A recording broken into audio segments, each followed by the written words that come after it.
Ah, je me frotte les mains, les mecs. C'est parti pour...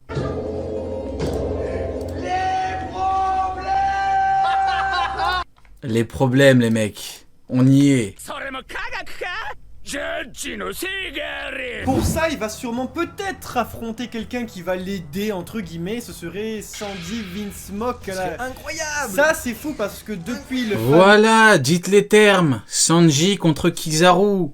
Voilà, ça c'est un combat qu'on veut. Vous vous rappelez, quand je parlais ou quand on parlait de Sanji contre Kizaru, on dit ouais mais c'est quoi ce fantasme, c'est quoi ce combat de con et tout. Mais les mecs, franchement, ce que je disais c'est que c'est mieux pour Kizaru de combattre Sanji. C'est mieux pour qui? Avant tout pour lui. Vous voyez ce que je veux dire? Parce que s'il combat Luffy, il va s'en prendre une, pas deux, il va tomber inerte. Et c'est exactement ce qui s'est passé. C'est exactement ce qui s'est passé. Donc c'est mieux pour lui de combattre quelqu'un où il aura un combat, comment dirais-je, avec de la difficulté.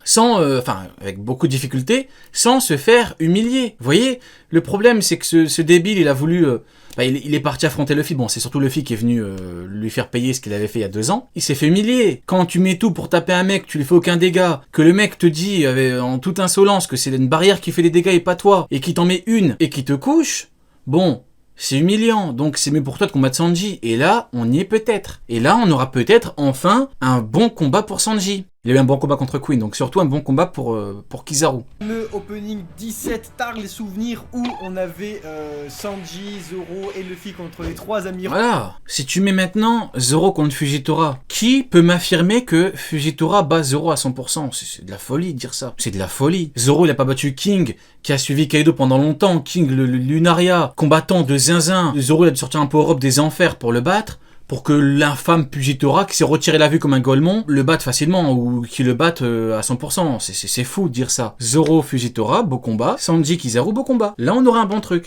Et Sanji, c'est vrai que voilà, avec un sacré jeu de jambes de Kizaru, Sanji pourrait retrouver un adversaire. D'autant plus ici, c'est un petit peu le seul Mugiwara qui pourrait essayer de lui tenir tête à minima. Pas tenir tête, pour lui donner un incroyable combat. C'est ça qu'on veut. Et Oda va certainement faire comme il avait fait sur Marineford avec un combat extrêmement compliqué pour Kizaru. Si on a le combat, bien sûr. Et Kizaru devra utiliser des stratagèmes douteux. Malheureusement, va utiliser des stratagèmes douteux contre Sanji. Donc à moins de sortir un string de ta poche pour le déconcentrer, ça va être compliqué. Kizaru, Sanji, c'est pas un Golemon. On voit que du coup Franky s'est fait valdinguer, mais que surtout, je ne pense pas qu'il a le niveau du tout contre un amiral de la marine. Et on voit que du coup Franky s'est fait valdinguer, mais que surtout, je ne pense pas qu'il a le niveau du tout contre un amiral de la marine. Oui, Vix, amiral, pas le niveau, oui. Marine, et que Sanji, lui, est plus apte d'ailleurs, en plus dans son ambition en tant que personnage, à répondre aux attaques de Kizaru. Surtout que depuis Onigashima... Surtout que, quand tu regardes techniquement les caractéristiques de Sanji,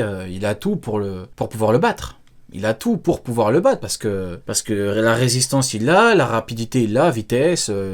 la puissance offensive, il a tout. Ce qui n'est pas le cas de Kizaru. Il se déplace à la vitesse de la lumière. Il devient littéralement invisible parce qu'il va super vite. Donc du coup, y a un match-up de on fou. aurait littéralement un combat d'invisibilité, un combat de rapidité. Ce serait génial. Et un combat de jambes, ça irait trop bien pour Sanji et Kizaru. Moi, je vous le dis, Vous voyez les techniques, l'enchaînement que Sanji a fait contre Queen. Mais s'il envoie l'enchaînement à Kizaru, mais il va lui péter les os. S'il le tape, si Kizaru n'utilise pas sa défense, parce qu'il a une très bonne défense, mais si les coups font mouche, il va lui péter les os.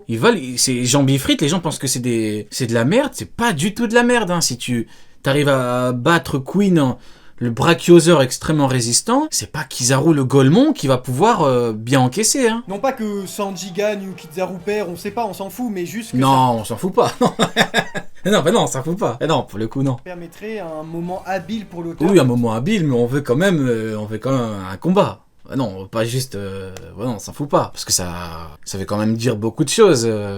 Parce que là, tout l'intérêt, c'est la cohérence. C'est la cohérence, on en revient à Marineford. Est-ce que Barbe Blanche est un énorme abruti, un énorme con qui est pas affronté 6 ou 7 mecs qui peuvent gifler un Sanji facilement? Oui ou non? Donc non, c'est important. Ce qui m'intéresse, c'est notamment la cohérence de cet arc emblématique, parce que pour beaucoup, cet arc n'a aucun sens et Barbe Blanche est un énorme abruti, ce que je ne défends pas. Et là, on aura quelque chose en plus pour nous garantir que ce n'est pas le cas. Donc justement, faut pas non plus exagérer, on s'en fout pas. Ouais, je suis pas d'accord. Peut-être pour essayer de persuader Kizaru, vu que serait un moment habile pour l'auteur, peut-être pour essayer de persuader Kizaru, vu qu'il est en train d'attaquer les Mugiwara et que littéralement il n'y a que Sanji sur la liste. Il n'y a pas Atlas ni Vegapunk, c'est Franky et Sanji. Donc c'est sans doute ce qui va se passer. En tout cas, ce serait vraiment super sexy à voir. Sur une autre note, on ne peut que penser aussi à un petit inconnu qui a trop disparu depuis longtemps pour avoir potentiellement aidé Luffy. C'est peut-être mettre de côté l'amiral de la marine pour plus se focaliser sur le véritable ennemi de cet arc, Caribou. Quelle dinguerie. Le véritable ennemi de cet arc. Par pitié que ce soit Caribou. Alors imaginez Caribou qui aide Monkey D. Luffy depuis le début parce qu'il a disparu. Voilà, en Où est fait, passé ce qui est Luffy habile, c'est que le fait que Luffy ait disparu alors qu'il était plus ou moins inconscient, ou en tout cas essayer de se remettre en forme, et ben, ça, franchement, Caribou, c'est le best candidat de le faire tomber dans sa boue et tout ça. Mais Caribou, le loubou. bon, en tout cas, Oh la ref, elle est vieille. Oh là. Caribou, le loubou.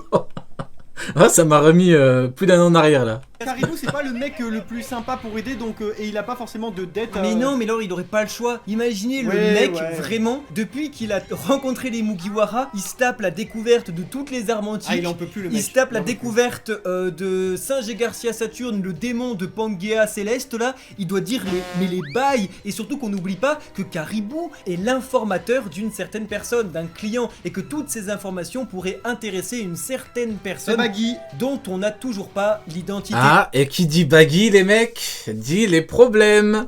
Est-ce que c'est Crocodile? Ah. Est-ce que Ah, c'est dommage, ils n'ont pas mis l'objet de la discorde. Marshall D. Teach, on sait pas trop, des gens qui seraient intéressés par le pouvoir et les armes antiques, du coup, wait and see, mais on n'oublie pas que Caribou se trouve toujours sur Egghead Island. Caribou n'a pas pris Luffy pour lui dire mon frérot, je dois partir avec vous parce que finalement je pense que le plan d'échappe de Luffy, de Vegapunk et Tutti Quanti c'est un petit peu le seul moyen de s'extraire de l'île. Donc peut-être que Caribou il veut sa place sur le Sunny quand il s'agira de partir. Donc pour ça peut-être qu'il aide leur capitaine. やっと気づきやがった。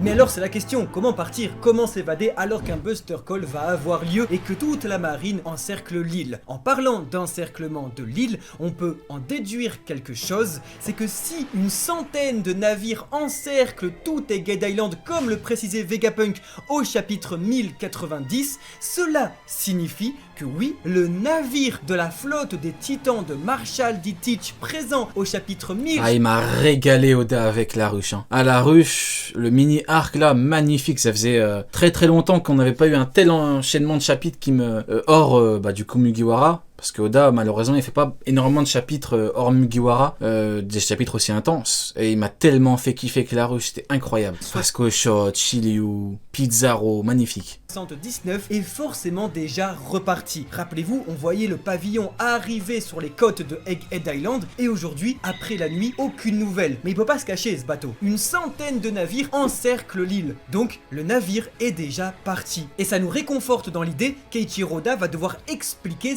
l'ellipse de cette nuit. Comment une nouvelle fois la situation s'est inversée entre York bourreau et York victime? Comment les Mugiwara ont Regardez-moi ça. la situation Quand je vous dis que l'ennemi n'est jamais très loin. Quand je vous dis que l'ennemi mange à votre table. s'est inversée entre Regardez-moi ça. York bourreau et York Regardez-moi ça. Hop. Qui mange à leur table actuellement? Hein? Eh ben c'est l'infâme Rob Lucci. Et le pire, c'est que Rob Lucci, à ce moment-là, quand il était avec eux, moi je me suis dit, ah, si le mec ne trahit pas, peut remonter dans mon estime, vous voyez ce que je veux dire? Mais le mec, carrément, il en profite pour taper Vegapunk pendant que tout le monde mange, enfin pendant que tout le monde parle et tout. C'est catastrophique, c'est tellement dommage. victime. Comment les Mugiwara En fait, Lucci a tellement fait du Lucci, quoi, c'est... ont pu se débarrasser des séraphins? Comment tout cela s'est fait? Et surtout, qu'est-ce qu'est venu faire ici la flotte des titans de l'empereur Barbe Noire? Eiichiro Oda va sûrement Barbe nous Poire. expliquer tout ça après la fuite des Mugiwara. Et si l'objectif de base était d'utiliser le Vega Force 1, le robot de l'humanité pour s'enfuir, il a été détruit par Kizaru. Mais, rappelez-vous, au chapitre... Ah, encore une fois, le robot, c'est le rêve de Vegapunk qu'il a détruit Kizaru. C'est... Comment voulez-vous que que ce mec soit défendable. On parle d'émotion, on dit que c'est triste, l'histoire de Kizaru. Enfin, je l'emmerde tellement, Kizaru. Entre 1092, un nouveau Détruit les rêves des gens, c'est honteux, les mecs. robot s'éveiller grâce au rythme des tambours de Nika. Lui aussi va donc sûrement faire office du nouveau robot de l'humanité, le même qui a attaqué Marie-Joise il y a 200 ans et qui va aider les Mugiwara à s'échapper de l'île. On se rend compte que l'objectif maintenant est de récupérer Jewelry Bonnie et de l'emmener au Labo Phase pour la mettre sur le Sunny avec Vegapunk et dégager. Ok, là ça parlait de Buster Call du coup pour terminer. 聞いてんのかおい返事ぐらいしやがれ待ってあなたそれは Déjà, bravo, félicitations à Nico Robin qui vit son 3e Buster Call en une seule existence, vraiment Les chapeau. PTSD, à chaque C'est- fois, elle va sur une île comme ça et ça Félicitations. lui rappelle en fait son enfance quand toute sa famille est morte. Un Buster Call qui, on le rappelle, normalement est d'ordre de 10 Bon, bâtiments. le seul truc qui me fait chier avec le Buster Call, c'est que là, on attend un Sanji contre Kizaru. Le problème, c'est que le Buster Call a été lancé. Donc Kizaru, logiquement, via son Logia, il peut s'en sortir. Il peut s'en sortir par rapport au boulet. Donc il pourrait se barrer sans trop de difficulté. Saturne, non. Donc là, Saturne doit se barrer. Et Kizaru va certainement l'aider à se barrer, ou alors il va se barrer avec lui. Et ça, c'est le seul truc qui me ferait chier. Parce que du coup, on n'aurait peut-être pas de combat. Et ça, ce serait un petit peu chiant. De guerre ainsi que 5 vice-amiraux. Il y a 9 vice-amiraux et Ah mais oui, Saturne peut se téléporter. Bien joué, Drakes. Et ouais, il peut faire son truc démoniaque là, effectivement. Ah mais à tous les coups, il va laisser Kizaru dans la merde, hein. Tant que j'y pense. Il balance le Buster Call, il va faire son truc de téléportation, il va dire à Kizaru, bon mon petit chien, tu restes là, ok, tu me protèges pendant que moi je me barre, je vais me prendre un petit tequila. Ah ouais, c'est à tous les coups, c'est ça, hein. Ah ouais, il va laisser Kizaru dans la merde contre Sanji. sans navire. Puissance de feu équivalent à 10 Buster Call. Donc quand un Buster Call a détruit Ohara et Enies Lobby, on se dit que 10 Buster Call, ça fait quand même mal au fion.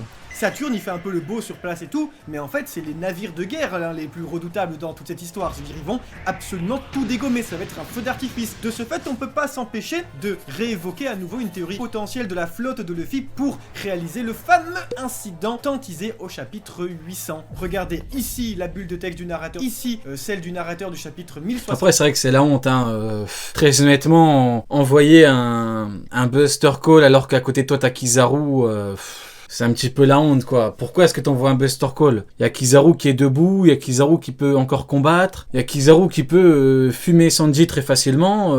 Pourquoi t'envoies un Buster Call, quoi? C'est un petit peu la honte, hein. 119, deux incidents qui vont changer le monde. On a l'impression, c'était aussi quelque chose qui nous avait un petit peu sauté aux yeux, un match-up potentiel avec les commandants de flotte de Luffy, à savoir qu'il y a 9 vice-amiraux pour affronter les Ah mais ouais, j'avais oublié, c'est Golemon. les commandants de flotte de Luffy, à savoir... Ah ouais, ils sont tellement osef. J'avais zappé. Ils sont sur l'île encore, eux. Ils ont encore rien fait, genre à part taper pour rien. Bon, ce que font les vice-amiraux depuis approximativement le début de One Piece. Ça fait 25 ans que les vice-amiraux d'OP, soit ils combattent, ils tapent pour rien, soit ils sont humiliés. C'est vraiment honteux. Les vice-amiraux, c'est vraiment les persos les plus osef de tous les temps. Ils servent à rien. Mais ils sont encore là, hein. Il y a 9 vice-amiraux pour affronter les commandants de Luffy, et qu'on a vu qu'ils avaient des particularités très curieuses, comme par exemple... Pour toi, eux, niveau Tobiropo, non, pour moi, les Tobiropo, c'est le top, hein. C'est-à-dire que tu prends le top vice, logiquement, dans le groupe. Après, je peux me tromper, hein. Bon, ça m'étonnerait qu'on ait autant de vice de Tobiropo dans la marine, mais bon, de ce que je comprends de l'œuvre, c'est surtout le top des vices, donc Doberman.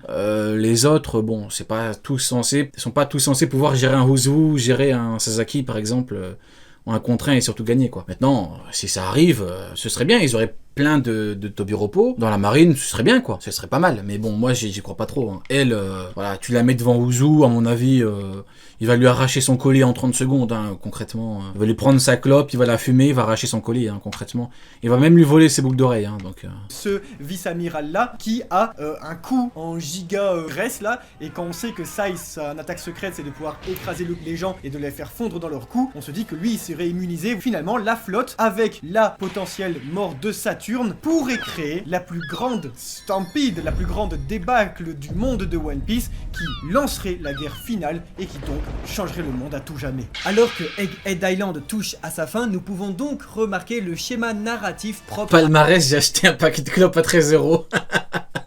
Exactement, exactement, ouais, tout à fait. L'auteur depuis le début de son manga, qui est tout simplement Palmarès de Dole, j'ai acheté un paquet de clopes. course contre la montre. On pense à la destruction d'Alubarna Palmarès de Dole, je manifeste devant le PMU à cause de l'augmentation du paquet de clopes.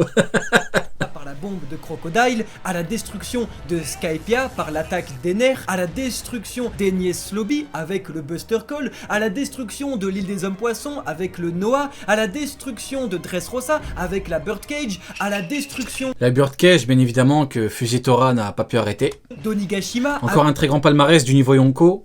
avec les bombes de Kaido. Eiichiroda adore créer un sentiment d'urgence, une course contre la montre avant l'inévitable, avant la destruction. Et cet inévitable, c'est encore une fois un Buster Call. Egghead Island risque d'être rasé de la carte. Et c'est pour le mieux. C'est pour donner une raison à Luffy d'aller là où se trouve la connaissance. Et à Vegapunk de tout recommencer de zéro. Là où se trouve la bibliothèque des géants. Ça tombe bien, la prochaine étape des Smoker, c'est bien, vice-amiral. Parce que Smoker, c'est un vrai bonhomme, hein. Comment il a lâché sur la hiérarchie, vous voyez? Smoker, vrai bonhomme. Vous voyez comment lui, il n'est pas soumis par rapport aux autres? Vous voyez comment il est, Smoker? Il leur a dit, je vous emmerde. Ils ont dit, oui, mais la promo vient d'en haut, donc on dit que c'est toi. Il a dit quoi? Il a dit, j'en ai rien à foutre. Tu leur dis en haut que je les emmerde. Ça, c'est un bonhomme, vous voyez? Smoker, vous voyez, j'ai plus envie de défendre un Smoker qui pourtant s'est fait chier dessus par plein de personnages qu'un amiral qui ne s'est pas fait chier dessus, ou pas beaucoup, mais qui est pourtant soumis. Vous voyez ce que je veux dire? C'est pas juste une question de puissance, ça que les gens comprennent pas. Je pense que je leur chie dessus pour leur niveau parce qu'ils sont souvent comparés au Yonko. Il y a un peu de ça parce que j'aime me moquer, mais pas que. Pas que, c'est surtout au niveau des ambitions, au niveau de la volonté. Ces mecs ne représentent rien. Mugiwara se trouve à Elbaf. Bah du coup voilà. Bah écoutez, j'ai bien aimé, c'était pas mal du tout.